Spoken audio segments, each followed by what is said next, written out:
Alkohol dapat mempengaruhi kesuburan pria dalam berbagai cara. Alkohol dapat meningkatkan kadar estrogen dalam tubuh seorang pria.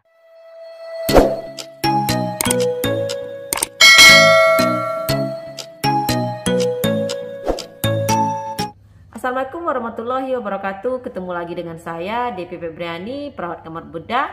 Di video kali ini saya akan membahas mengenai 10 kondisi yang menyebabkan kerusakan pada sel sperma dan bagaimana cara mengatasinya.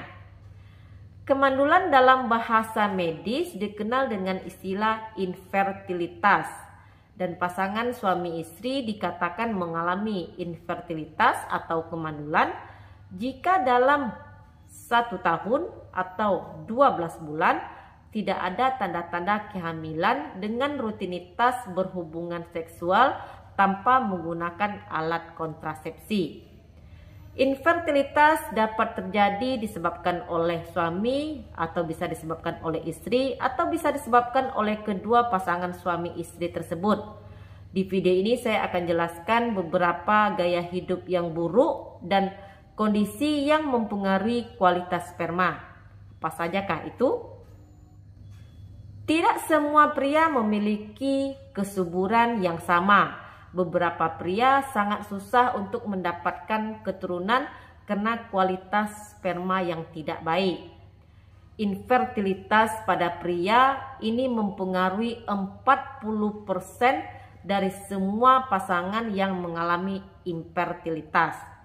Ketika pasangan mengalami kesulitan untuk hamil yang disebabkan oleh faktor suami, tentu saja hal yang pertama yang terpenting yang harus dilakukan adalah dengan melakukan analisa sperma atau sel mani dari suami ke bagian laboratorium.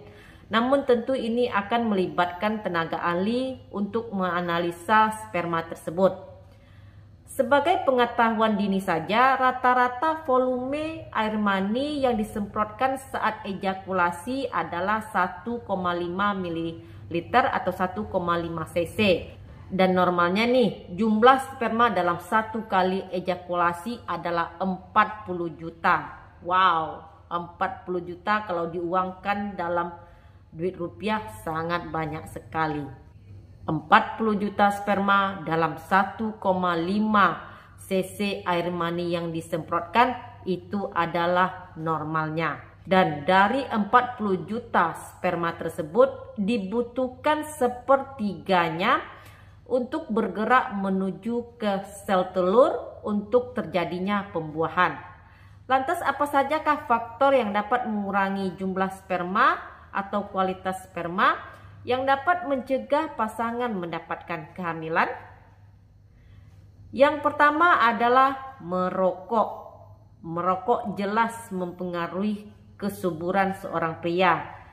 Peneliti menyebutkan kualitas sperma pada perokok dapat menurun hingga 23%. Zat yang terkandung pada rokok dapat merusak DNA sperma sehingga bisa membuat bentuk sperma menjadi abnormal dan pergerakan sperma yang lebih lambat.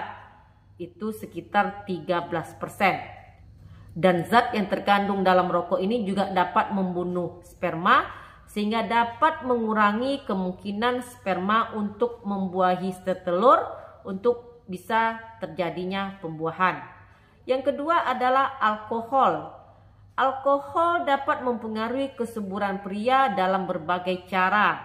Alkohol dapat meningkatkan kadar estrogen dalam tubuh seorang pria. Dan jika kadar estrogen meningkat, maka akan mempengaruhi produksi sperma dan fungsi seksual itu sendiri. Jadi pastikan untuk membatasi asupan alkohol, kalau perlu hentikan sama sekali jika kamu ingin memiliki keturunan. Yang ketiga adalah mengkonsumsi obat-obatan terlarang atau sejenisnya.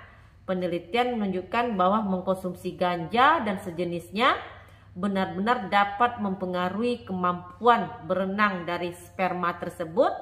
Sperma menjadi sedikit lebih pusing oleh efek samping dari ganja dan itu membuat sperma menjadi kesulitan untuk menemukan sel telur. Kemudian obat-obatan steroid dapat berdampak besar pada produksi sperma.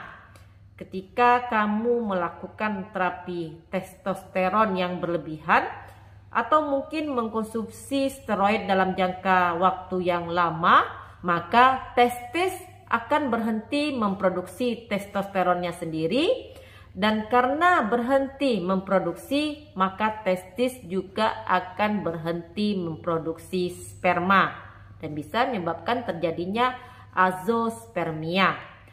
Jadi tentu saja ini akan berdampak besar pada kesuburan kamu. Yang keempat adalah jika memiliki berat badan yang berlebihan atau obesitas. Penelitian dari University of Southern Denmark ini menemukan bahwa makin berat badan bertambah melebihi dari indeks massa tubuh normal, maka makin berkurang pula lah jumlah sperma. Saat pria memiliki tumpukan lemak di tubuhnya di sekitar area paha atau area kemaluan, ini akan membuat gangguan ventilasi dan membuat area daerah skrotum dan testis ini menjadi lebih hangat. Dan suhu yang hangat ini tidak baik untuk produksi sperma. Yang kelima adalah pola makan yang buruk. Pola makan yang sehat itu yang dapat meningkatkan kesuburan sperma adalah dengan melakukan diet Mediterania yang kaya akan antioksidan dan juga minyak esensial yang diperlukan untuk produksi sperma. Yang keenam adalah kondisi dan juga riwayat medis sebelumnya. Ketika kamu memiliki testis yang tidak turun ketika kamu masih kecil dan tidak melakukan upaya untuk memperbaikinya dengan tindakan operasi, dan bisa juga disebabkan oleh keadaan yang dikenal dengan istilah hernia atau operasi apapun di daerah panggul, atau mengalami infeksi menular seksual seperti chlamydia atau GO, atau pernah memiliki riwayat trauma berat pada daerah kemaluan, tentu ini akan mempengaruhi produksi sperma. Berikutnya yang ketujuh adalah mengalami virus gondok atau mumps. Kondisi ini menyebabkan terjadinya peningkatan pada suhu tubuh dan dapat menghentikan produksi sperma itu sendiri. Yang kedelapan adalah bila mengalami paparan bahan kimia atau pestisida. Pekerja tertentu di perusahaan industri tertentu mungkin terpapar dengan bahan kimia yang beracun, dan jika dihirup dalam jangka waktu yang lama dan kontak melalui kulit, maka tubuh akan menyerap bahan kimia tersebut dan dapat mempengaruhi produksi sperma itu sendiri. Poin yang kesembilan adalah usia lanjut. Studi terbaru menunjukkan bahwa sebenarnya kesuburan pria akan menurun seiring bertambahnya usia. Jadi pada saat usia sudah memasuki usia lanjut, jangan terlalu berharap untuk mendapatkan keturunan. Karena seiring bertambahnya usia, maka kesuburan pun akan semakin menurun. Dan yang terakhir yang tak kalah pentingnya adalah masalah hormonal. Kesulitan untuk ereksi dan juga ejakulasi dini. Jika tidak bisa melakukan hubungan seksual, terjadinya ejakulasi dini, mungkin dokter bisa membantu dengan pengobatan atau untuk mencapai ereksi dan ejakulasi tersebut. Demikian sedikit informasi dari saya, semoga sedikit membantu. Terima kasih sudah menonton. Jangan lupa untuk like, komen, dan di subscribe. Dukung channel saya ini agar lebih berkembang. Terima kasih. Sampai jumpa di video saya yang lain. Jangan lupa share ke media sosial kamu agar yang lain juga mendapatkan manfaat dari video ini. Stay healthy.